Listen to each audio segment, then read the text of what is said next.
Mr. President, as I've said time and again, it's no secret the business and personal relationship our family has had and continues to have with ABS-CBN. And just to make it clear that what we've had so far is not a vote yet on the actual franchise, but an oversight, number one, and now just an agreement of the sense of the Senate with regards to extending the validity of a franchise so that it may be deliberated upon here.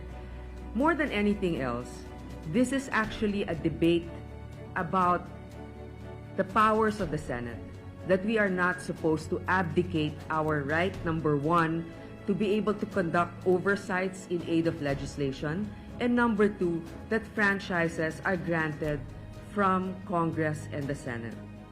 With that being said, alam naman ninyo si Lola Flora hanggang ngayon nagtatrabaho pa sa ABS-CBN sa pinakamahabang teleserye. Ang aking nanay na si Susan, hindi nanunood si Senator Gordon ng Probinsyano. Walang oras dahil nandito tayo palagi. Gayunpaman, ang nanay ko malapit ng mag-80 years old. Para sa kanya, sa yugto ng buhay niyang ito, siya ay maligaya bilang isang senior citizen na may trabaho pa rin. Pero hindi naman sa pagyayabang. Ang nanay ko, sa edad niyang yan at sa kanyang stature o estado sa industriya, dahil magaling naman talaga siya umarte, maganda pa rin siya kahit hindi siya nagpapagawa ng muka. Pwede naman siyang makahanap ng trabaho kahit saang network. Dahil iilan-ilan na lang silang natitirang edad na ganyan. Number two, sa pelikula naman ng aking ama, alam naman ninyo na kahit anong format at meron ng mga ibang kumpanya na ngayon pa lang, inaabangang magsara ang ABS para kunin at ipagpatuloy ang kontrata na yan. So, para sa amin, hindi naman ikalulugi ng pamilya na mawala ang franchise, pero ang debating ito ay para sa ibang maapektuhan na maliliit na hindi na ma-absorb sa ibang kumpanya o makakakuha. So ganito na lang po. Yung unang hearing ko, oversight lang yon. Okay? Wala pa yon sa granting ng franchise. Ngayon naman, sense of the Senate, more on the principle that the NTC should provide a provisional permit to operate if a franchise ends in the middle of that Congress. And this is not just for ABS but for others to come too in the future. Kawawa naman yung mga prangkisa na yon. Pero from here on end, kung sakaling pinalad ang ABS-CBN at magkaroon ng boto sa House at na-transmit dito, I will inhibit myself as chairman of the actual hearing of the franchise, and I will inhibit myself from voting for the approval of that franchise because I'm confident that we will have the votes here of discerning colleagues of ours. Having discerning. Ewan ko kung deserving. Ang taong bayan ang magsasabi kung karapat-dapat o hindi lahat tayo naririto. Pero gusto kong magpasalamat kasi dun sa ating oversight na yon, ako talaga ay lumambot ang aking puso sa ating mga kasama na alam natin naman sa umpisa may pag-aalinlangan pero nanatiling bukas ang kanilang isip. Si Senator Bato, ang daming kontrang sinasabi niyan eh. Pero nung sinabi niya, ganun ba? Parang baka mapaboto ko. Hindi ko naman sinasabing boboto siya. Pero hindi sinabi, hindi, ayaw ko. Hindi niya sinabi yon. Sige, baka sakali, pag-aaralan ko. Si Senator Bongo, nagpakatotoo dahil sinabi ni Pinuno, may sama ba ng loob ang ating presidente? Nilabas niya, kaya nagkaroon ng linaw. So hindi porket na kontra sa umpisa, nakita ko sa ating mga kasama, ipinagbibigyan din naman pala nila ang ating mga debate at diskusyon. Kahit sa oversight, ano bang kapangyarihan ng chairman? Ang kapangyarihan ng chairman ay umupo lang dyan at sabihin, oh, it's your turn, it's your turn. Pero isa lang ako sa boto ng napakarami.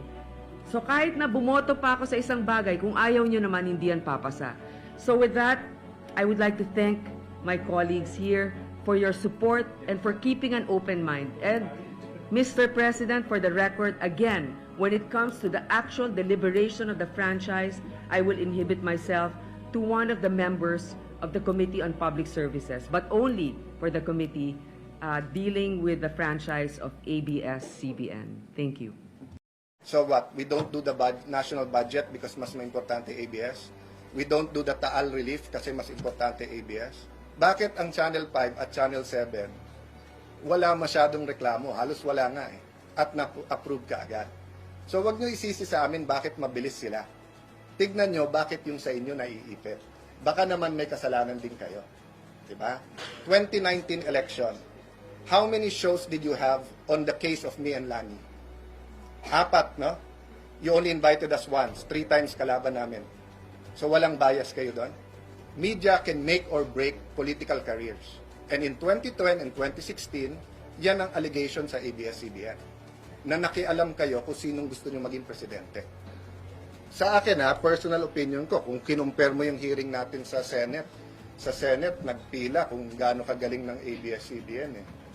Remember, your franchise was pending between the 16th Congress since 2014.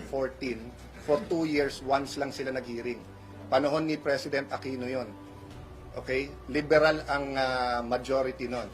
Wala naman kayong sinabing dinidribble ng mga liberal yung franchise ng ABS. In the 17th Congress, 3 years, hindi rin na-take up. Wala naman nagsabing dinidribble. So ngayon, sinasabi, just because kaming dalawa ni Chikoy mahilig mag-basketball, dinidribble namin. You know? I respect people who think that way, but it's absolutely not true. I watched one time sa inyong broadcast. Bakit ang 5 at 7 ay mabilis na pasa? Ibabalik ko ngayon sa management ng Channel 2. Kaya sinabi ko mag-soul searching kayo. Bakit ang Channel 5 at Channel 7 wala masyadong reklamo? Halos wala nga eh. At na-approve ka agad. So wag nyo isisi sa amin bakit mabilis sila. Tignan nyo bakit yung sa inyo naiipit. Baka naman may kasalanan din kayo. Diba? And that's why tayo mag-hearing. Para malaman natin kung meron o wala. So if it's just the natural friction between politicians and the news, then we should grant the franchise. But if there are violations of law that threatens our democracy, then the committee or the Congress has to do something about it. Yes, go ahead.